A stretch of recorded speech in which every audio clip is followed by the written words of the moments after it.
which says that it could be quite potent once inhaled, can leave the body immobile in just 3 minutes if a person is coming into close contact. And short-term repercussions could be irritation, vomiting, headache, irritation in the eyes, skin, nose, gastrointestinal effects, respiratory effects, and the long-term effects could be many, including kidney, side effects to your nervous system, to your kidneys, depression that one can get into, fatigue and weakness, hearing loss, balance and concentration problems. Also, long-term effects could result in cancer as well. These are several side effects to this gas once inhaled.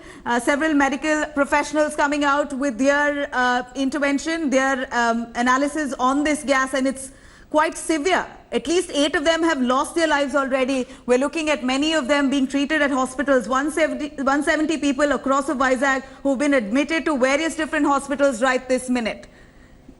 Let's quickly go back to Ashish for more on this. Ashish, it's shocking. It's truly shocking that evacuation process is still underway. Many of them are being treated at various different hospitals. 170 people who are currently treated at hospitals in Visakhapatnam, while at a time COVID-19 patients have already accommodated most of the space. Here the hospitals are overburdened, and doctors are still trying to understand the technicalities of this gas and how it could affect the body, the human body. Here, doctors are coming forward to treat patients, but there's still that much ambiguity.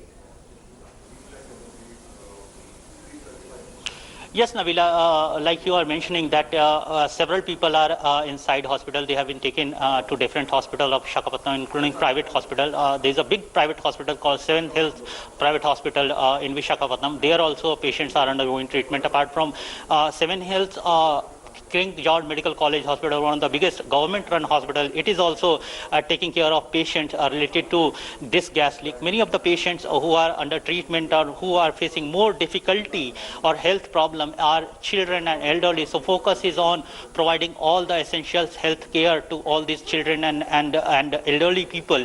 That's the situation on a health front. If we talk about rescue and relief effort, so NDRF and SDRF teams, they are conducting rescue and relief effort in the area, surrounding areas. Almost 5 villages are located near to this polymer factory, LG polymer factory.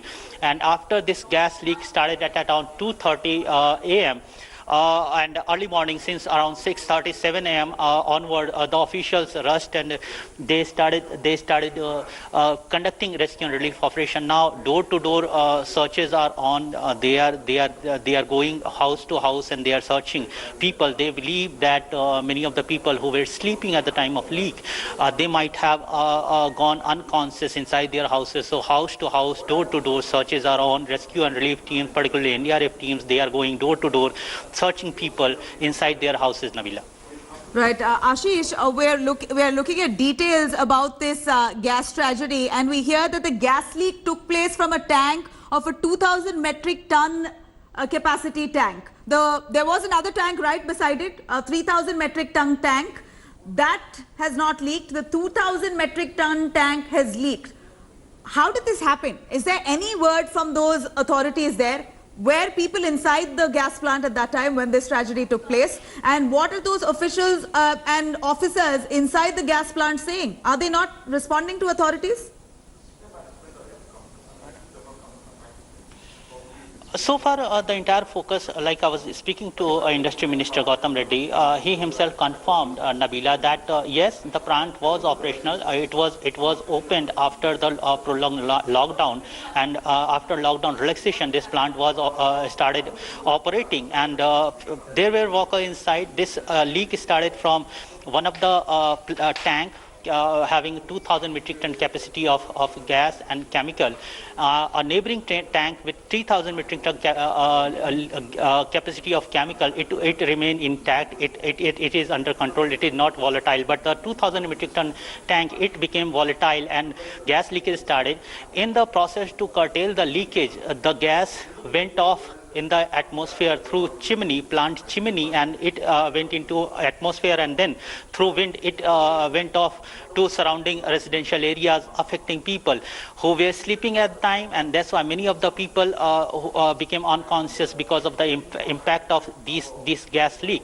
now the authorities are focusing on rescue and relief effort. At the same time, government has made it clear that whoever big or whoever is responsible behind this gas leak, whether it's a private company, whether any part of a local authority doing not or taking no proper precaution, definitely government of Andhra Pradesh is going to take proper action. Meanwhile, Chief Minister Y. Jagan Mohan Reddy has just now left for Visakhapatnam. He is taking a special flight. He'll be landing in Visakhapatnam in a half an hour or so, and he'll go to hospital. He will meet to the affected people, as well as he'll have a detailed meeting with government officials there, the district administration there. Government of Andhra Pradesh has made it clear that they'll not let any stone unturned. They'll provide all the help to all those affected people. Meanwhile, Prime Minister Narendra Modi, Home Minister Amit Shah, MOS Home Kishan Reddy, in state is Industry Minister, is Chief Minister. Everybody is in coordination. They are following. They are monitoring the situation on minute-to-minute basis. Now, Chief Minister himself is landing there in Visakhapatnam. So we can expect some kind of major announcement by the Chief Minister Y. Jagan Mohan Reddy. Well, you say major announcement. What kind of major announcement can we possibly expect here? Are these people going to be compensated? How are many of these people going to be accommodated once that they've been evacuated? Where are they going to be placed? Several concerns now being raised due to this COVID-19 pandemic. Even if they are placed in camps, how are they going to maintain social distancing? This is shocking and very tragic, to say the least, because we're already fighting this COVID-19 pandemic. At a time like this, a gas leak happens, and then you have to evacuate 3,000 people. Where are those 3,000 people being moved to? Where are they currently, Ashish? They are taken to several relief camps. Remember, the government of Andhra Pradesh has a facility already. They have established facility in Visakhapatnam, because Visakhapatnam is one of the COVID-19 affected districts. So they have proper beds available inside the hospital. And while I was speaking to District Medical Health Officer early this morning, he confirmed that they have made almost 1,500 to 2,000 beds available, and there is no worry. There is no lack at health front. They'll provide, they'll be giving all kind of necessary health assistance to, or medical assistance to, all these affected people.